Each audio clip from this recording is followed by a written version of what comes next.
Vamos ficar de pé para ouvir o que Deus tem nos falar através da sua palavra. 2 Coríntios, capítulo 2. Vamos continuar. Paulo estava passando por uns apertos, né? E com o coração cheio de amor, o apóstolo Paulo estava querendo ser um testemunho vivo para a igreja de Corinto. 2 Coríntios, capítulo 2, do verso 14 ao 17. Estudamos semana passada. Ele havia passado sérios apuros, quase dando cabo da própria vida, tamanho sofrimento que ele estava passando, mas Deus estava sendo glorificado mesmo em meio às lutas que o apóstolo Paulo estava passando. 2 Coríntios, capítulo 2, do 14 ao 17. Todos acharam? Eu vou pedir só para vocês lerem, para poupar a voz do seu pastor. Graças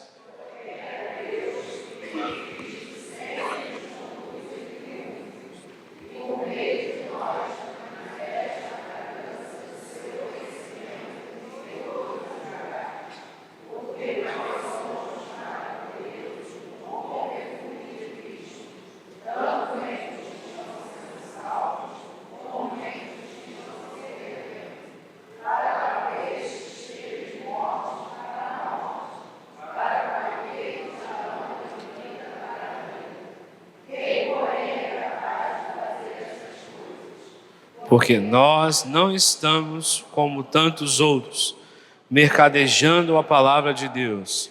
Pelo contrário, em Cristo é que falamos na presença de Deus, com sinceridade e da parte do próprio Deus. Curva sua cabeça, feche seus olhos. Pai de amor e bondade, com temor e tremor em nossos corações, chegamos diante da Tua palavra, Pai, para aprender mais de Ti, para aprendermos a sermos gratos, mesmo nos dias de adversidade. Fala a cada um de nós individualmente, Pai. Obrigado pela liberdade de culto e pelo acesso que temos à Tua palavra, em nome de Jesus. A igreja pode se assentar.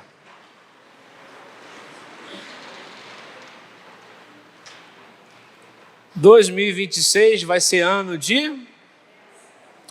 Eu creio nisso, mas nós temos coisas legais para fazer em 2026 também. Você vai poder assistir um bom futebol, né? Que já foi bom um dia, né? Hoje é um futebol mais ou menos, quebra galho. O jogador brasileiro hoje, ele faz mais na internet, né? Nas redes sociais, do que no próprio campo de futebol. Eles são muito bons em tretas, né? Problemas, fofocas, mas jogar futebol que é bom mesmo, infelizmente, já não é mais isso tudo. Nós também teremos anos de eleição. E são tempos bem estranhos os que nós estamos vivendo na história do nosso país. Não só na história do nosso país, mas também no mundo. Na última sexta-feira, uma das emissoras mais conservadoras do nosso país sempre defendeu os valores da família, a igreja. Seu principal fundador, né, porque começou um pouco antes dele, morreu no ano 2024. Em uma cerimônia de inauguração de um novo canal de notícia, eles deram palanque para homens que são contra a igreja, homens que são contra a família, homens que são a favor do aborto. Isso trouxe tristeza ao meu coração, mas pasmem, mais do que isso, homens que se elegeram na pauta de preservação da família da igreja, junto com esses mesmos homens que lutam contra a igreja, são a favor do aborto, são contra a família, rindo, contando piadas, brincando uns com os outros, um contando o segredinho no ouvido um dos outros. E aquilo abateu meu coração, porque mais uma emissora do nosso país se torna um canal estatal, um canal que vai passar pano para tudo de errado que o governo fizer, irá apoiar tudo de errado que o governo fizer. E eu pergunto, e não foi só isso, teve muita coisa boa acontecendo essa semana. A nossa Suprema Corte, que antes havia sofrido sanções de um governo de uma grande potência, de repente fizeram as pazes e foi feito um acordo por trás dos panos. E segundo esse outro país, eles disseram, eu espero que o Brasil cumpra com as promessas que ele fez. Todos nós sabemos, não seja ignorante, no território brasileiro existem materiais que o mundo inteiro cobiça. Existem coisas no Brasil que valem fortunas, que só existem no Brasil. E duas grandes potências já compraram muitos terrenos no nosso Brasil, sem você saber de nada. E eu fiquei assim, toda pessoa conservadora ficou assim essa semana. Como é que pode? Esse homem da Suprema Corte, que tanto mal tem feito, voltou a ser poderoso. Imagina, quanto mais poderoso ele vai ficar agora, uma vez que tudo foi devolvido para ele. Arrancaram as sanções. Mas desde o tempo de Brasil e Portugal era assim. Eles chegaram com espelhos para os índios e roubaram todo ouro. Pau-brasil. Os adolescentes estudam isso na escola ainda? Amém. Vocês sabem o que, né? Que chegou uma galerinha lá de Portugal, veio aqui, passou a perna nos índios e roubou tudo que podia, né? Vocês conhecem a história. Legal. E hoje não é diferente. Hoje não é diferente. E eu pergunto a você, o que faremos? Pergunta para o seu irmão, o que vamos fazer? Estamos perdidos? Estamos lascados? Eu não sei você, mas eu estou muito bem, obrigado. Porque o meu governo não é desse mundo. O meu governo é do Senhor.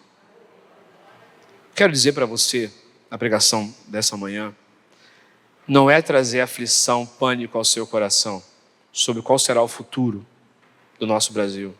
Eu não sei qual vai ser o futuro do Brasil. Cristo sabe. O Deus Todo-Poderoso sabe, né? Porque o próprio Jesus fala que só Deus é conhecedor de todas as coisas.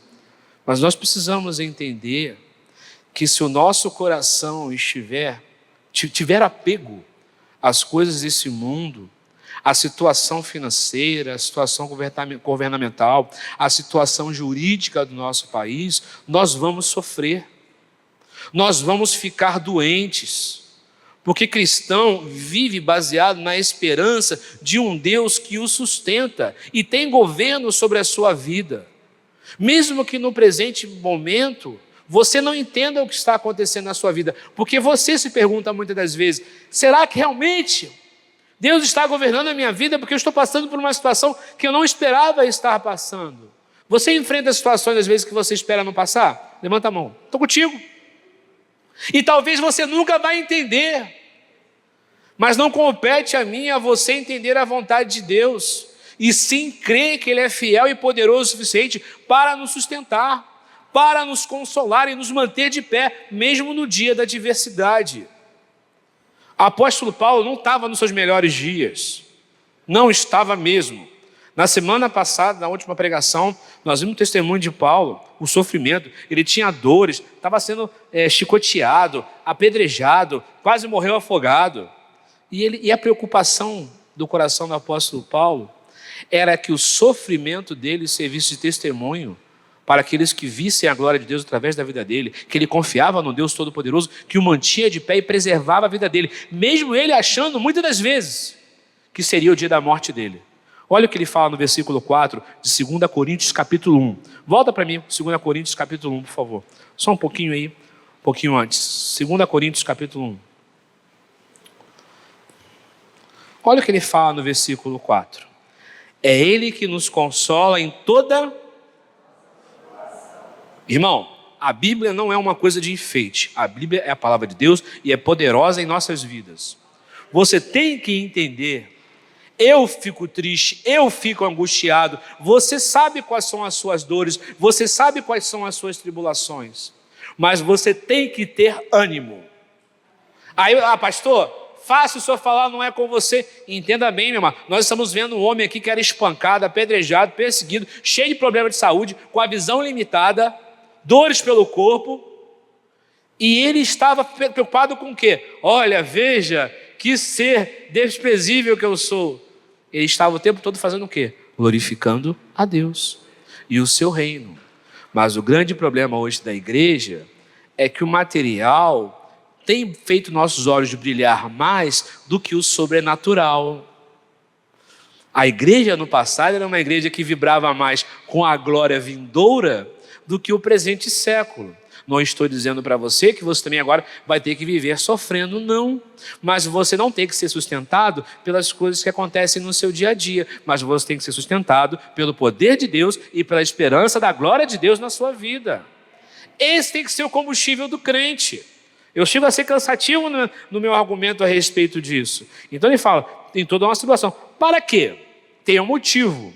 Você não passa por lutas à toa, para que pela consolação que nós recebamos de Deus, ou seja, Deus atuando na minha vida, possamos consolar os que tiverem qualquer espécie de tribulação. É isso que nós estávamos estudando na semana passada. E foi isso que Deus falou ao meu coração. Porque sexta-feira à noite eu estava revoltado no meu coração. Quando eu vi tudo isso acontecendo, eu falei, como é que pode? Que absurdo. Poxa vida, a pouca esperança que te tinha era essas sanções e agora acontecem acordos embaixo dos panos agora e, mais uma vez, tudo vai... Deus falou ao meu coração, antes de você existir, eu já governava esse mundo, porque entenda bem, Deus é tão poderoso que até a quantidade de fio dos cabelos da sua cabeça, Ele sabe quais são. Por mais que o homem use os melhores telescópios, cada vez mais modernos, satélites, ele não consegue alcançar todas as estrelas. Deus as chama pelo nome, cada uma. Então nós temos que ser uma igreja que tem que parar de olhar para esse mundo e começar a trazer à memória a glória e a grandeza de Deus, o poder de Deus, para que uma vez crendo, esse poder possa atuar na minha vida.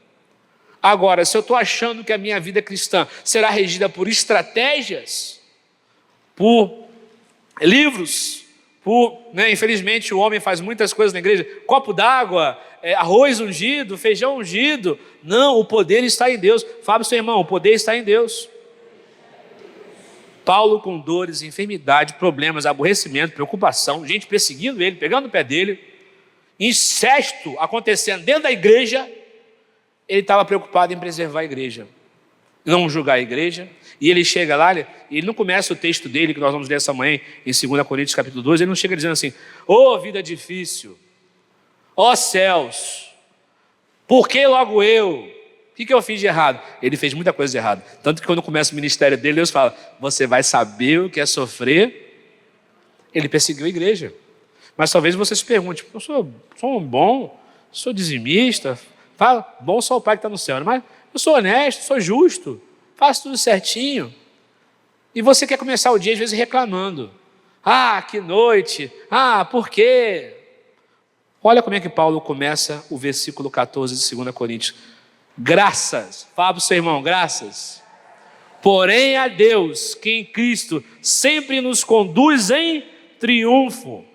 Peraí, a vida de Paulo estava sendo triunfante? Mas o apóstolo Paulo tinha uma convicção, ele não vivia pelo que via, ele vivia pelo que ele cria. Essa é a convicção do apóstolo Paulo. Então, ele tinha a convicção que apesar das adversidades dele, Deus estava o guiando em triunfo. E por meio de nós, manifesta a fragrância do seu conhecimento em todos os lugares. O mundo me conduz à morte, tristeza e destruição. Deus me conduz ao triunfo. Essa é a fé do cristão. A marca registrada de todo cristão é a gratidão em seu coração. Mas nossos lábios, vamos ser sinceros, muitas das vezes estão sendo ocupados de murmuração, porque estamos vivendo pelo que vemos e não pelo que cremos. Quem aqui reclama do marido às vezes? Quem reclama da esposa aqui às vezes? Quem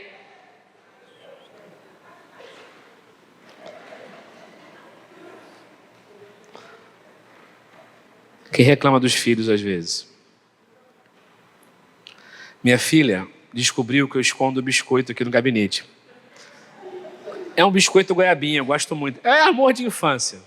A piraquê é sem vergonha, a piraquê diminuiu a embalagem. Era 4 filinhas, aí ela tirou uma filinha. O preço é o mesmo que você paga. Tá? Aí tem 6... Aí qual é a minha regra? Eu pego um cafezinho sem açúcar. Eu estou aprendendo a tomar café sem açúcar. É horrível. As pessoas dizem que nunca vai ficar bom. Eu já estou há 2 meses. O café continua horrível. Mas diz a lenda que um dia fica bom. Aí eu pego 2 biscoitinhos e dura o mês inteiro. Se a bênção de Jesus sentar na minha cadeira do gabinete, acaba o biscoito em 1 semana. Mas existem murmurações no nosso coração sobre coisas que acontecem, coisas que nos entristecem. Só que eu não posso reclamar, apesar das reclamações, é coisa muito pequena, né? Para ser motivo de reclamação. Mas apesar das coisas que roubam a minha paz, que roubam a minha alegria, que são adversidades na minha vida, se eu for conduzir a minha vida por tudo isso, eu estarei desprezando a glória, a graça e o amor de Deus sobre mim. É isso que você tem que entender. Às vezes você vê, a Bíblia fala, um abismo chama outro abismo. É porque se a gente fica na nossa vida, com os nossos lábios, confessando o mal, enaltecendo o mal, o diabo está ali escutando tudo o que você fala. E os principados e potestades que andam ao nosso derredor vão ser nutridos por isso. Então nós temos que não dar munição para o inimigo e mandar louvores para os altos céus, para que Deus seja engrandecido. Eu vou ser sério para você, ficar velho é ruim por causa das dores no corpo, mas como é bom entender isso. Porque quando nós somos jovens, nós nos achamos meio Highlander, indestrutível, que nunca vamos morrer, mas aí você descobre que um dia você vai morrer. Quando começa o coração dar aquela espetada, aquela falta de ar, aí você descobre que você é um ser limitado. E você começa a depender mais de Deus. Começa a entender que a sua vida só será feliz e plena, não quando a sua conta bancária tiver 1 milhão, mas quando Deus for de fato Deus em todos os setores da sua vida. Estou pregando contra dinheiro, não, dinheiro é bom, né? Mas nós precisamos entender esse tipo de coisa. O mundo nos conduz a uma satisfação material. A própria igreja hoje em dia mudou a sua imagem, deixou de ser cristocêntrica e passou a ser dinheirocêntrica. Projetos, viagens, tudo focado em você ganhar, em performance, em você ganhar mais dinheiro. Mas não é isso, porque isso tudo vai passar. Mateus capítulo 10, versículo 30, como eu falei ao longo da pregação, não abre não, só anota, vai ficar registrado na gravação. Mas Mateus capítulo 10, verso 30, fala o seguinte: enquanto a vocês, olha que amor, até os cabelos da cabeça de vocês estão todos contados. Quem tem pouco cabelo aí? Opa, Paulão lá, né? Marião, tem meio a meio aí, né? Mais fácil de contar. Mas veja bem, uma pessoa com cabelo bonito, igual a Aninha, minhas filhas, estou puxando sardinha para minhas filhas, né? A Aninha, a Sara, olha que cabelo bonito. Deus, até os filhos que se pintou de rosa, filha, Deus sabe quantos tem na sua cabeça. Ficou bonito? Isso é para você aprender que existe o cuidado de Deus na sua vida, mesmo que você não esteja entendendo o presente. E você talvez nunca vai entender. Talvez você não precise entender, mas você tem que aceitar, você tem que crer.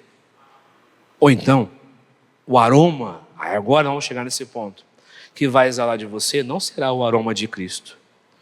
Nós não estamos aqui para sentir prazer no sofrimento, longe disso. Já foi o tempo que a igreja foi sinal de... A igreja do passado, anos 80, anteriormente, entendia que sofrimento era sinal de salvação. Não, não. Você pode estar tudo bem com você e você continuar salvo. Você crê nisso? Mas entender que Cristo está no controle de toda a situação, mesmo uma situação que a meus olhos pareça estar fora do meu domínio. Paulo e Silas, vamos lembrar quando eles foram presos. Eles foram acusados num certo momento da vida deles de estarem causando baderna e foram presos. Eles ficaram reclamando da vida deles no cárcere? Não. Eles, quando deu meia-noite, a hora que você está mais cansado, com as costas toda arrebentada de chicotada que eles tomaram, braços e pernas presos, porque o pessoal daquela época já tinha uma noção que quando eram os discípulos do Senhor, aconteciam mistérios, né? Então eles fizeram questão de prender e botar um carcereiro juntinho com eles. Eles foram orar pela igreja, e quando o povo do Senhor adora a Deus, sucedem coisas. Acontecem coisas quando o povo do Senhor adora a Deus. Aquele local se encheu de oração, de louvor, não de murmuração dos problemas que os dois estavam passando, que eles tinham todo o direito de reclamar da vida deles naquele momento, porque eles não estavam fazendo nada para eles estavam pregando a palavra de Deus. Imagina você chegar, você foi na Cidade do Brasil pregar: Senhor, eu fui escoteado na Cidade do Brasil, levei tiro do segurança, bala de borracha, gás lacrimogêneo, eu vou ficar aqui reclamando, e vou ser preso lá em Bangu 2, né? E não, de repente eles começaram a louvar a Deus, engrandecer, a presença de Deus encheu aquele lugar com um terremoto, e até o carcereiro se converteu. Olha o que ele fala agora no versículo 15 e 16. Porque nós somos para com Deus o bom perfume de Cristo, tanto eles que estão salvos, como eles que estão se perdendo. Porque ele tinha convicção, na igreja de Corinto, existiam pessoas indo pelo bom caminho e haviam pessoas seguindo um caminho de morte. A escolha é sua, se é para a vida ou para a morte que você vai fazer. Mas olha o verso 16. Para com esses, cheiro de morte para a morte. Para com aqueles, aroma de vida para a vida. Quem, porém, é capaz de fazer essas coisas? A nossa vida, ela tem que causar impacto na vida de outras pessoas. Isso é uma coisa que me preocupa como pastor. Eu amo você, zelo pela sua vida, isso não é uma exortação, mas o que eu vou falar para você essa manhã é um motivo de crítica. Você está causando impacto na vida das pessoas que estão ao seu redor? Ou você, quando chega, é igual, tem a pessoa quando é fumante, que disfarça com uma bala e joga um perfumezinho quando quer esconder da família que está fumando? Então, às vezes, a pessoa quer esconder da família que é crente, aí já aceita um copinho, já está batendo batuquezinho, pezinho ao samba que está escutando, quase como se fosse um agente secreto, ou um crente camaleão, né? Se adapta conforme a situação. Onde você chega, você tem que ter o aroma de Cristo. O aroma que está em você é proporcionalmente relacionado àquilo que mais ocupa o seu coração. Então, se eu encho o meu coração com a minha vida, minhas coisas, você vai ter aroma desse mundo. E o mundo jaz no maligno. Então, é um aroma de morte. Agora, se eu me encho das coisas do Senhor, amor, cuidado com a pessoa que está à minha direita, cuidado com a pessoa que está à minha esquerda, o meu aroma é o poder de Deus. A tia Dalvinha está aí? Cadê ela? Lá em cima? Tia Dalvinha. Quando eu estou perto dela, eu sinto o aroma de quê? De amor. Já conversou com a tia Dalvinha? Que pessoa amorosa. No dia da morte da netinha dela, era uma pessoa cheia de amor e carinho. E eu ali, quantos a tia Dalvinha tem, mãe? 7,3. 7,5. Quem dá mais? Ih, você não sabe na maior. Você não sabe quem vai fazer 69 ano que vem. Não vou contar. Não vou contar. Senão a minha integridade física pode ser comprometida. Não estou nem olhando. Mas a gente precisa entender isso. Quando eu era criança, eu tinha 5 anos de idade, eu conheci o bispo Roberto McAllister, fundador da Nova Vida. Hoje, com 43 anos, quando eu li essa passagem, a ficha caiu. Porque eu nunca me senti tão... As minhas pernas bambearam na frente daquele homem. O aroma do amor de Cristo pelas pessoas no bispo Roberto era tão grande. Ele foi um homem que saiu dos Estados Unidos, do país dele, e de repente, sem nada, sem dinheiro nenhum, ele ia embora, ele só veio fazer uma campanha missionária, não é isso? Uma cruzada evangelística. As pessoas jogando a carteira na frente dele. Fica aqui, pelo amor de Deus. Tamanho era o poder, a carência que o Brasil tinha. As maiores igrejas do Brasil nasceram dele. Algumas se perderam. A Universal veio dele, a Cristo Vive veio dele, Ministério da Graça. Olha quantas igrejas que são importantes na história do nosso Brasil foram, porque esse homem, onde ele chegava, ele era revestido de uma autoridade que intimidava. E hoje eu sei, era o aroma do Espírito Santo de Deus nele. Tamanha glória que Deus usava aquele homem. E você também tem que ser assim. Fala para o seu irmão, você tem que ter o cheirinho do céu. Fala para ele. Nós temos que ter isso. Agora, se você chega num local e você não muda a vida das pessoas, você só é mais um naquele grupo. Eu vi uma coisa bonita, a Lana, né? A Lana, ela ganhou um prêmio na escola. Foi um prêmio que você ganhou, não foi? Foi um destaque, né? Sabe por quê? Onde ela chega, ela faz diferença. Porque ela tem um coração cheio de amor. Então, é bonito quando um cristão, ele é exaltado até mesmo no mundo. Porque Deus é glorificado através de testemunhos como esse. Quando você se destaca, agora chega na sua empresa, você é conhecido por ser reclamão. Aí o pessoal, olha lá o crente reclamão. Né? Não, nós temos que ser diferenciados em todo ambiente que a gente chega. Temos que nos destacar, porque em nós existe um aroma de Cristo. Pergunta para o seu irmão, se está com o aroma de Cristo em você? Pergunta para ele. Isso não é perfume que se compra, não. É uma vida de entrega ao Senhor, amém? Em versículo 17, para encerrarmos. Porque nós não estamos, como tantos outros, mercadejando a palavra de Deus. Pelo contrário, é Cristo, em Cristo é que falamos na presença de Deus com sinceridade e da parte do próprio Deus. Assim como hoje, nesse momento da história da igreja, nós infelizmente estamos vendo a palavra de Deus ser mercadejada, pessoas pagando 5 mil reais em cursos, pagando 6 mil reais para assistir uma pregação, pagando 2 mil reais para escutar que você é lindo, que você é linda. Eu faço de graça para você, tá bom? Não precisa. Eu te chamo de lindo, de linda, mas essa é a palavra de Deus sendo mercadejada. Alguns estudiosos, teólogos, defendem que a tradução correta dessa palavra seria adulterada no original. Porque os mercadejantes daquela época, o que eles faziam com o vinho? O vinho é um exemplo que eu vou usar. O que eles faziam? Pegava água e colocava no vinho. Visivelmente, para a pessoa que estava passando, o vinho deve ser bom. Aí ele pegava de um outro tonel o vinho para a pessoa provar, mas a pessoa levava para casa o quê? O vinho misturado com vinho velho, o vinho misturado com água. Então, na internet, você vê um vinho muito bonito, não é? Você vê um vinho legal, mas quando você vê nos bastidores, é uma pessoa chegando, não me encosta, chegando num carro blindado, não me encosta, depois de ter cobrado 40 mil reais para pregar numa igreja e dizer, Deus é amor, eu te amo, meu irmão, seu lindo, minha linda. Isso se chama mercadejar a palavra de Deus. É isso que nós temos visto todo dia. Então, trazendo para o Evangelho de Cristo, você tem que entender.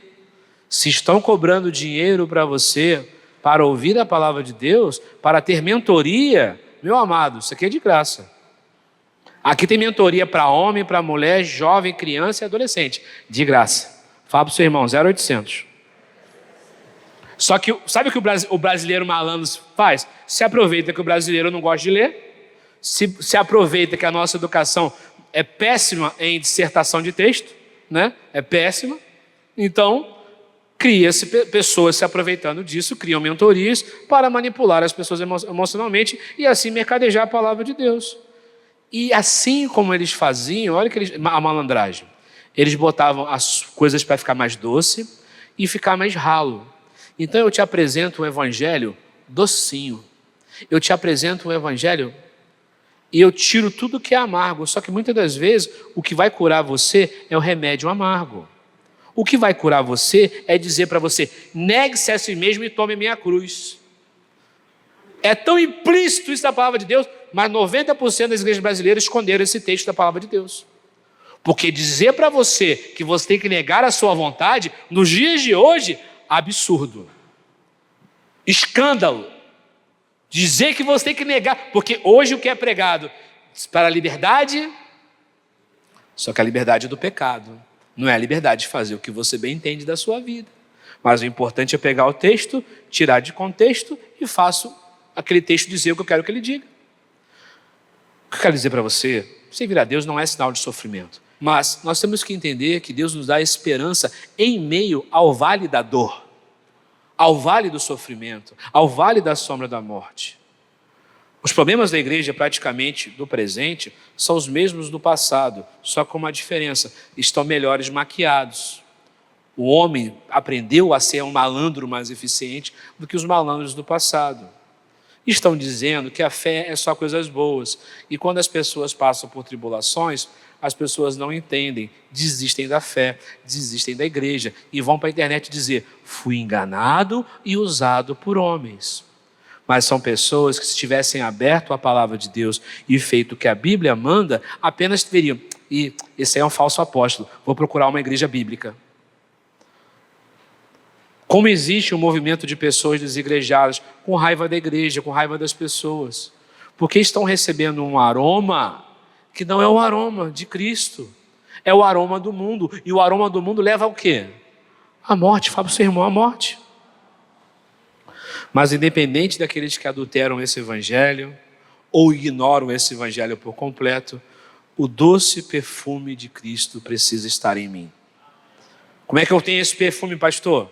Só só colando com outros que têm esse perfume, fala para o seu irmão, colando comigo, fala para ele, colando comigo, lendo a Bíblia, orando a Deus, e ao invés de encher seus lábios de murmuração, quando você pensar na economia ou no governo desse mundo, louvar, Senhor, minha vida é governada por Ti, minha vida está em Tuas mãos, eu não me guio pelo que vejo, mas pelo que eu creio, e eu creio que Tu és meu Pai, eu creio que és Tu quem gerencia a minha vida. E voltamos ao versículo 14, para encerrarmos, e ele fala, graças. Ele estava cheio de problema?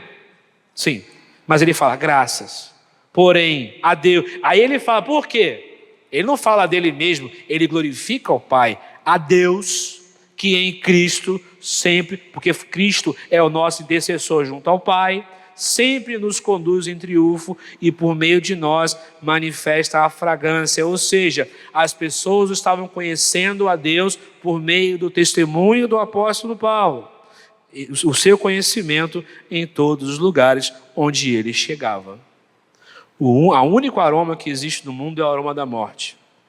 Quem serve a Deus, quem não serve a Deus, está condenado à morte eterna. Que o louvor a Deus, a gratidão, sejam o aroma que exala na sua vida. Eu preciso dizer uma coisa para você. Deus sempre esteve aqui esperando você. Todos os dias. Quando você acorda, Ele está assim, ó, de olho em você. O mundo vai dizer para você que você está sozinho. Você não está sozinho. Ele não é diferente do seu problema. Só que muitas das vezes nós estamos sendo amadurecidos. Quem está passando por luta aí? Enfermidade, tristeza, cansaço. Eu gostava muito assim, se cair, não ficará prostrado, porque o Senhor o segura pela mão. Você crê que Deus segura na sua mão? Eu creio que muitas das vezes, você sentiu isso muitas vezes na sua vida. Você não sabe explicar o porquê, mas teve vezes na sua vida que você sentiu que alguém estava com você ali. Por mais complexo que foi aquela situação que você passou. Então, faça o que a palavra de Deus te ensina. Traga a memória o que te dá esperança. Mesmo Deus que um dia esteve com você na adversidade, vai continuar estando, independente da situação financeira, econômica, social da nossa nação, da nossa vida. Nós confiamos em Cristo e não nos homens. Curva sua cabeça, feche seus olhos. Jesus Cristo, Pai. Santo.